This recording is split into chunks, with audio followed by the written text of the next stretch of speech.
আচ্ছা সাইফুল ভাই, আপনি কি আজকে কাতারে কয় বছর হয়েছে এই জন্য? হ্যাঁ, কাতারে কয় বছর হয়েছে আপনার? হ্যাঁ, আচ্ছা 7-8 বছর হয়েছে। আজ পর্যন্ত আপনি দেখছেন কোনো বাংলাদেশি ডাক্তার কাতারে? দেখেন নাই কিল্লাই? বাংলাদেশের তো কোনো ডাক্তার নেয় না কিল্লাই, কারণ জানে হেরা বাংলাদেশে কিভাবে ডাক্তার হয়, পাবলিক সকলে কোটায় ডাক্তার হয়। এ কোডাল্লাই শেখ হাসিনা গেল, কত ছাত্রছাত্রীর জীবন দিল। ওই শুনতেছি এখন নাকি মেডিকেলে সেই কোডাতেই চান্স পাইতেছে অনেকে, ঠিক আছে।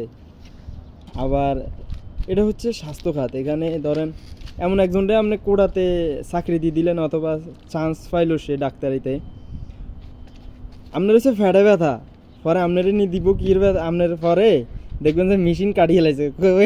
সমস্যা বুঝছেন, দেশের এই এক সমস্যা। কয়টা কয়টা? তিনটা। আর এই দেশের সিস্টেম আমি বুঝি না, এই কোটার এই কোটা সিস্টেমটা নিয়ে আমাদের দেশে মূলত আন্দোলনটা শুরু হয়, পরে শেষে সেটা সরকার পতনে যায়। হ্যাঁ, সবাই কইছিল হয়তো বা কোটাটা শেষ গেছে, কিন্তু হ্যাঁ সীমিত আকারে থাকা দরকার।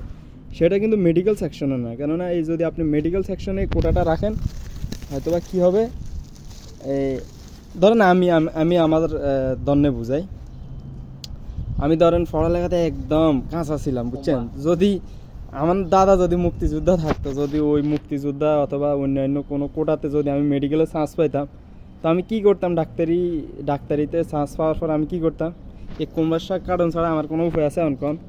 এই সময় হয়তো বা পাবলিকরা কুম্বা কাটার মতো কাটতাম আর কি। এদেশের সিস্টেম আমার মাথা ধরে না, কী এক অবস্থা, কবে শেষ হবো এইটি। কয়েকটা নিউজ দেখলাম, নিউজ না মানে পাবলিকে পোস্ট করছে যে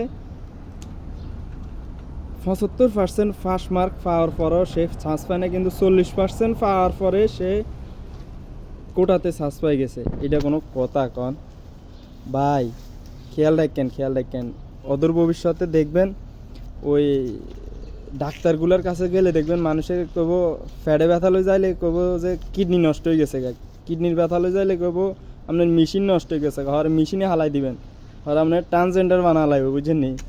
সো বি কেয়ারফুল ভাই, এখন থেকে আবার আন্দোলন শুরু করুন, এই বালের কোটার লাই শেষ করুন এই কোটা ফতা।